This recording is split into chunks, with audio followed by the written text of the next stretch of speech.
Salah satu cerita sejarah yang paling terkenal di Kabupaten Lombok Utara, tepatnya di Dusun Kerta, Desa Genggelang, yakni hilangnya Desa Besari yang menuai banyak sejarah. Mitos tentang desa ini cukup terkenal di kalangan masyarakat luas, bukan hanya karena hilangnya secara misterius, tapi juga meninggalkan banyak peninggalan benda-benda kuno. Kali ini saya berkesempatan bertemu dengan salah satu mangku yang mengetahui lebih jelas asal-muasal dari hilangnya Desa Besari.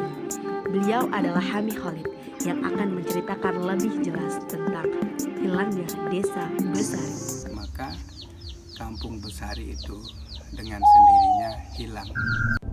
Dalam tuturnya, Hami Khalid menjelaskan bahwa asal-muasal dari Desa Besari ini adalah kelahiran dari putra Datuk Gangga ke-7, di mana pada saat ia dilahirkan, ia dalam keadaan cacat, tidak memiliki sepasang kaki dan sepasang tangan.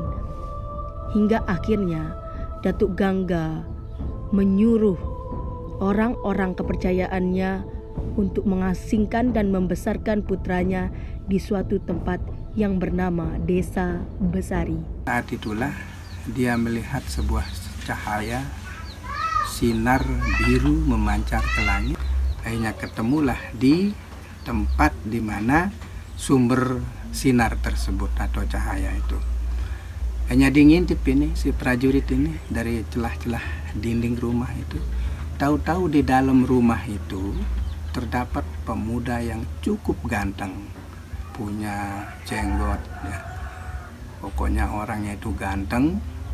Memang dulunya dia tidak punya kaki tangan, tetapi dengan kun fayakunnya Allah, maka anak tersebut jadilah manusia yang punya kaki tangan.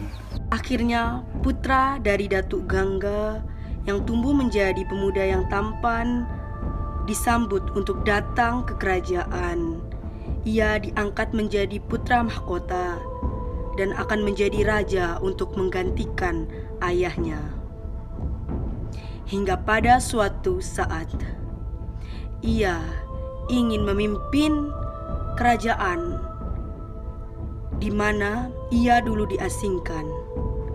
Dan kerajaan itu ia beri nama Kerajaan Besari. Di bawah kepemimpinan Raja Besari, kerajaan ini hidup makmur, aman, sejahtera. Semua masyarakat menganut ajaran Islam yang cukup kental dan menjunjung tinggi nilai adat dan budaya. Hingga pada suatu ketika, Kerajaan Karangasem di Bali yang pada saat itu menjajah semua kerajaan yang ada di Pulau Lombok ingin menaklukkan Kerajaan Besari karena Kerajaan Besari tidak mau tunduk di bawah kepemimpinan Kerajaan Karangasem. Salah seorang daripada prajurit Besari ini lari naik kuda kembali ke kerajaan di Besari, mengasih tahu bahwa kita sekarang akan dikepung oleh Raja Karangasem. Nah, akhirnya dengar cerita itu, dengar kabar itu, maka diumumkan kepada semua lapisan masyarakat. Jadi hari ini Selapu atau Sitapada Selapu atau semuanya kumpul di sekitar wilayah istana. Akhirnya datanglah dia. Semua lapisan masyarakat itu kumpul. Setelah kumpul diambillah sebuah batok kelapa ya. Atau maralingita itu tangkel nyuh yang isin siai dan jampi dengan asma Allah.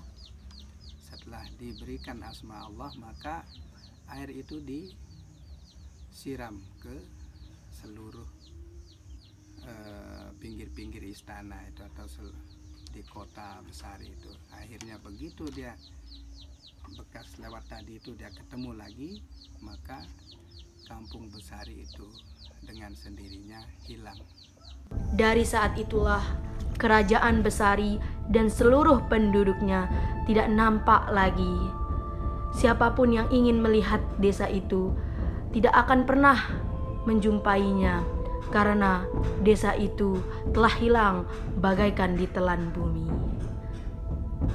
Saya pun berkesempatan untuk melihat langsung Desa Besari dan seluruh peninggalan-peninggalan yang ada di Museum Kuno Desa Besari.